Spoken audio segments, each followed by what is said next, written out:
Georgia for the second time against the Bulldogs at Sanford Stadium in the last 7 years. That blackout game back in 2008. Welcome back inside the Red Zone Postgame Show. I'm Chris Brees. We want to bring in Lauren Sisler, who's live out in Athens right now. Lauren, we can talk about this game all we want. The offense was spectacular, but that secondary for Alabama, their best game in maybe a year and a half.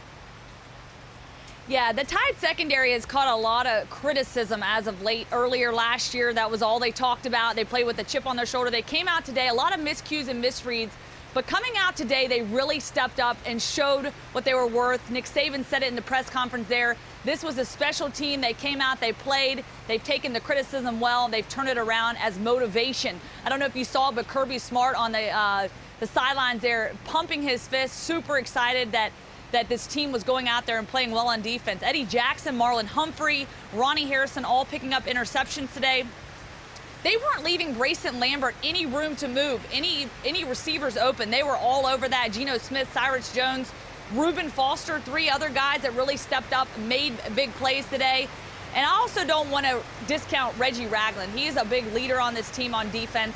He's been a leader for this team. He really stepped up, led the team with 8 tackles. And again, you could see on the sidelines how excited these guys are. They were running around with the WWE belt after the big interception, the big plays that they made. And certainly a turnaround for this team, and I think a big motivator heading into this next stretch here in October.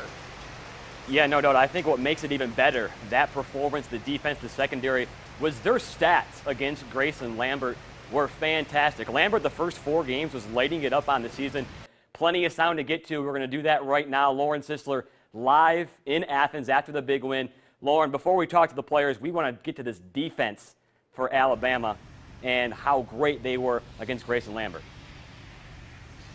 Yeah, the Tide up front, they're big guys. They're physical guys. They rotate in and out of the game so they don't get gassed throughout the game. And the big question coming into this game was this identity of this defense. Could they stop a guy like Nick Chubb? Of course, Nick Chubb was able to run over 100 yards, but that came off 83 yards. He did exceed the record of Herschel Walker, which was big for him.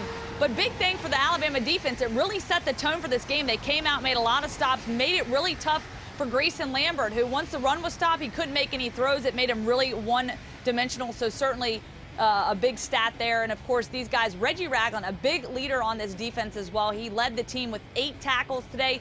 Here he is after the game. Heat of the moment. So overall, this defense came up really big tonight. Really, overall, other than that big Nick Chubb 83-yard run, this defense really stepped up big. The road, though, doesn't get any easier from here. They got Arkansas, Texas A&M, and Tennessee here in October. But you have to imagine, Chris, this really boosts their confidence heading in to this next stretch of October. And you look at the stat there in Tuscaloosa. Let's go back to Athens with Lauren Sisler. The play of Jake Coker today, there was nothing wrong with it.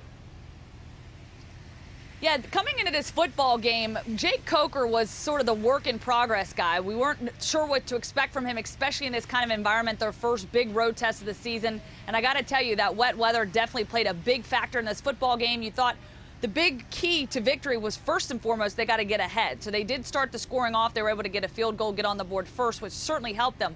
But with Jacob Coker, they were able to get some explosive plays going. There, 60 seconds there, and at the end of the first quarter, they scored 2 touchdowns. One of those on a big explosive play from Jake Coker going to Calvin Ridley, the 45-yard touchdown. He scrambled well. He got out of the pocket. He was able to make some time for himself, get to his receivers, and he played with a lot more poise under pressure. Certainly impressive. His stats here, 11 of 16 for 190 yards, 1 touchdown, no interception. Here's the quarterback after the football game.